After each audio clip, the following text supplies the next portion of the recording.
The series highlights the lived realities of women and parents as they try to provide their young children with the best start to life.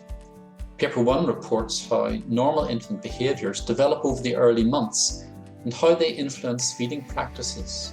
Paper 2 documents how the formula industry reframes these same normal behaviours and leverages parents' anxieties and aspirations to promote their products.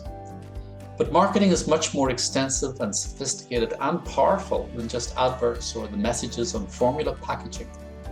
Papers 2 and 3 show how health professionals, politicians, international bodies and agencies are all targets through lobbying and subtle influence. We in public health and society in general have never fully appreciated how all these come together as a commercial system of influence that undermines not only breastfeeding, but also child and maternal health and human rights.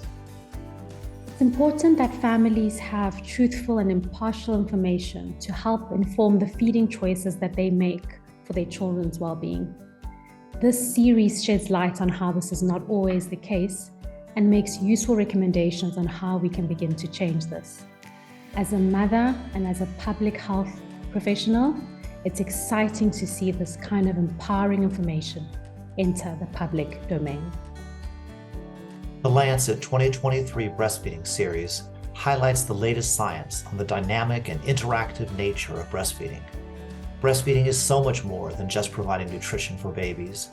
It has important hormones affecting bonding and stress, immunity factors actively fighting off diseases, microbiota protecting the gut, and skin-to-skin contact that supports temperature control. While breastfeeding was once universal in humans, various economic, political, and social factors have created numerous challenges to breastfeeding. These challenges have driven down rates of initiation and continuation throughout the world. This Lancet series draws particular attention to the marketing that it creates an artificial demand for commercial milk formula and how that marketing impacts families, healthcare providers, employers, and politicians. To protect the health of mothers and children, we must address the societal barriers to breastfeeding. To my knowledge, the Lancet series is the first to foreground maternity rights along with the harmful effects of private corporate profit seeking in the area of breastfeeding. It does this by reaffirming breastfeeding as part of women's care work and thus central to infant and child care. Now, while care work, largely and indeed overwhelmingly done by women across the world, is increasingly recognized, it continues to be poorly resourced, whether in terms of financing or in terms of women's labor and opportunity costs. This is true in spades for breastfeeding. And this Lancet series brings out the challenges very well. But it also shows that, in fact, if political and will were there, it is not impossible. In fact, it is very possible to adequately finance breastfeeding, for instance, through effective corporate taxation.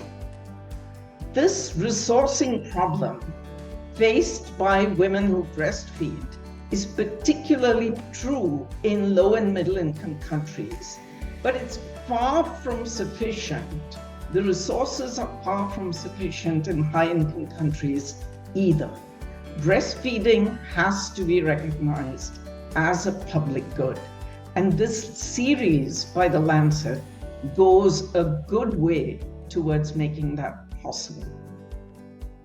It is staggering that millions of infants and young children, instead of being fully and properly breastfed, are given a costly and more environmentally damaging artificial product that's inferior in quality and which increases the risk of harm and even mortality. This Lancet series includes a comprehensive examination of the underlying social, political, ideological and economic reasons for this unacceptable situation, including a look at the hugely problematic imbalance of power between profit-maximizing financial and corporate actors relative to those who have a duty to promote and protect the health and rights of children and mothers. As such, the series speaks not just about the barriers to breastfeeding, but also about wider cross-cutting pathologies in our political and economic systems. This series picks up where the 2016 Lancet Breastfeeding series left off, addressing several important topics that have been, until recently, overlooked or ignored. For example, the papers describe the commercial milk formula marketing playbook and several of the strategies industry uses to present formula as a solution to common parenting challenges. Myths, perpetuated by industry advertisements, that formula will make kids smarter, sleep better, or be less fussy, are discussed and dispelled.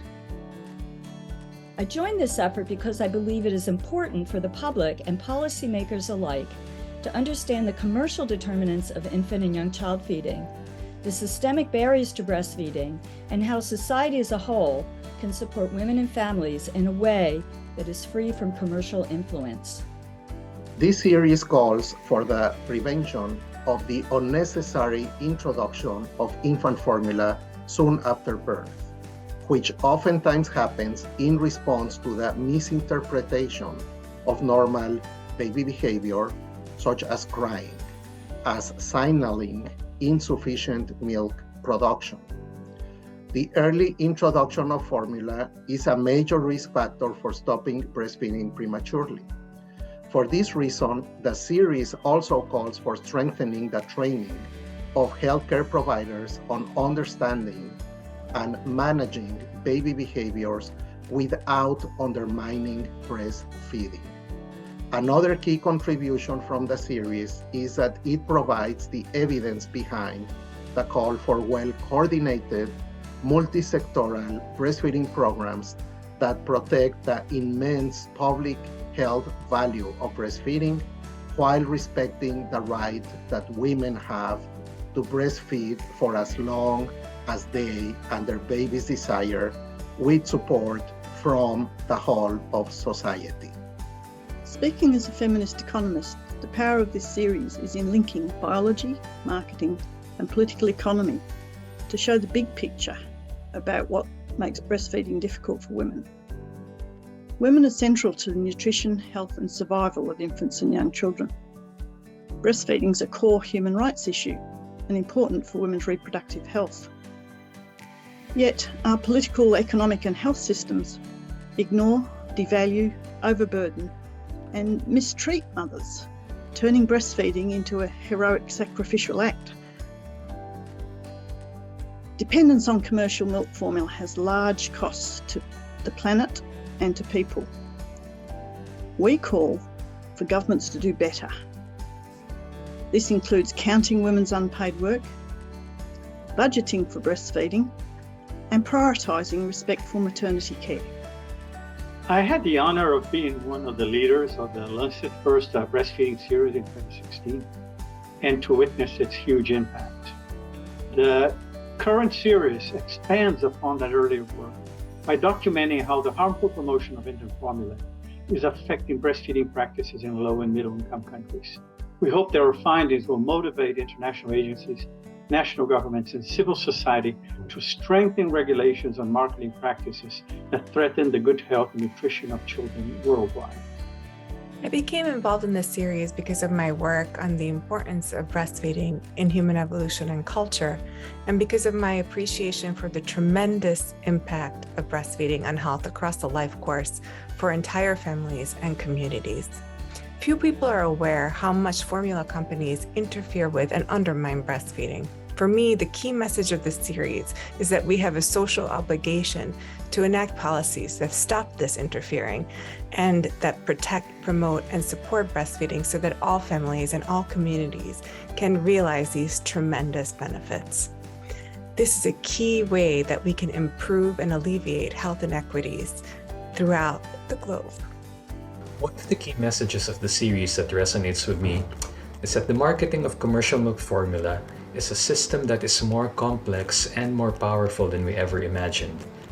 The system was designed and has been honed over decades to capture the most trusted institutions and individuals who influence decisions on infant and young child feeding, especially breastfeeding. This system methodically preys on the hopes, fears, and aspirations of parents and on their desire for reliable information, all for profit and at the expense of the health and rights of parents and children.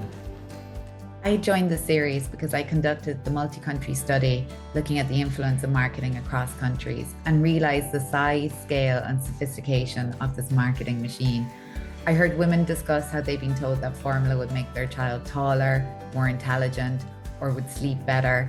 I heard them talk about how premium products cost all of their wages, but they believe they'd give them better outcomes. I heard health professionals discuss how they're constantly targeted by industry reps with financial and other incentives to sell their products. And I heard marketing executives discuss how they pose as mothers on lines in order to coerce people into buying their products.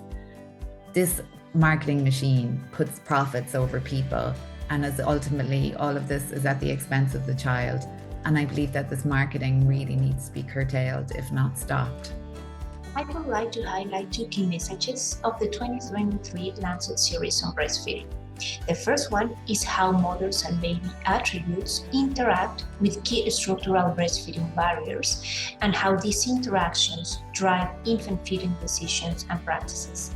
Particularly, there are some common infant behaviors such as persistent crying, fussiness, speeding up, and short night sleep that often are interpreted as signs of feeding problems. And the second one is the evidence supporting the importance of multi-level and multi-component intervention to address breastfeeding protection, promotion, and support. These interventions will contribute to generate an enabling environment for women to breastfeed their children optimally as long as they or their babies desire. There are a number of exciting new developments in this new series on breastfeeding. There's the update on the scientific evidence of the benefits of human breast milk and human breastfeeding for infant development. There's also data which shows that prelacteal feeds, or giving water, formula milk in the first few days of life, can inhibit the establishment of exclusive breastfeeding. And very importantly, it shows that the early adaptations that infants are making to the outside world, the fact that they need to feed frequently, that they are irritable, that they have short sleep, wake cycles, can lead parents to feel very anxious and to wonder what they can do to ensure that their care for their baby is the optimum care they can give. And it especially precipitates an insecurity about the quality and quantity of a woman's milk. Now, formula milk companies capitalize and exploit on this parental insecurity by, number one, pathologizing these absolutely ordinary infant behaviors, and two, by offering unsubstantiated solutions to these in the form of formula milks, different varieties of formula milks, and especially special milks, milks that they claim will make babies sleep longer, cry less, and so on, which, as I say, are completely unsubstantiated. There are three main messages that really resonate for me in this series. First, the industry has managed to grow its sales year on year on year through ever more aggressive modes of marketing and by finding new ways to market around the regulations. We must end exploitative marketing. Second, as the industry has grown, it has invested huge resources into gaining political influence in many countries and internationally to block any new regulation. If we are to advance breastfeeding, we must end this political influence. Third, breastfeeding is work. It takes time, effort, and skill, and it has immense economic value. Yet breastfeeding women aren't being recognized as contributing to the economy, whereas milk formula is. This perverse economic paradigm is deeply unfair and must be transformed. In the first paper of the Lancet breastfeeding series, we're showing that over the past 2 decades, early initiation of breastfeeding almost doubled, and that exclusive breastfeeding also had a steady increase. In spite of these improvements, much more needs to be done because few countries are on track to meet the World Health Assembly target on exclusive breastfeeding. We're also showing that nearly half of the women globally self-report insufficient milk as a primary reason to introduce commercial milk formula products and stop breastfeeding.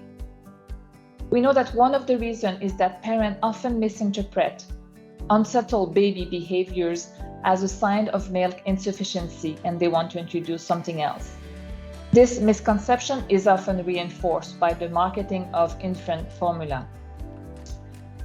What we're saying is that these baby behaviors are generally normal, and with adequate lactation, counseling and support, self-reported insufficient milk can be addressed. Lastly, breastfeeding is not the sole responsibility of women.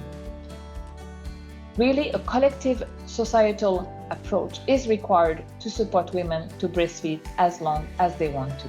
I was thrilled really to be invited to make a small contribution to an area that interests me greatly, which is to critically examine how powerful corporations, in this case those that manufacture and market commercial milk formula, impact on health, rights and well-being.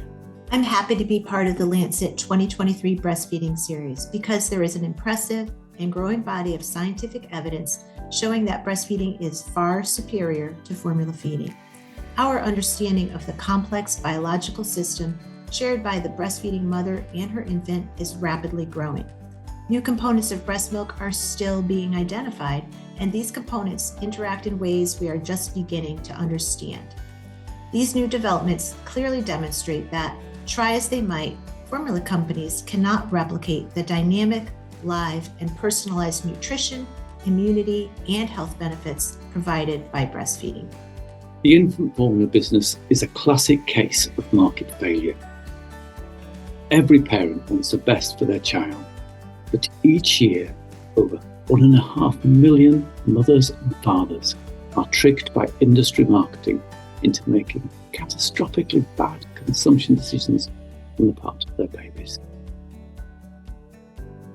The world has spent most of the last 50 years trying to bring this gross mis-selling to an end, but the industry has used every ruse and deception to evade regulation.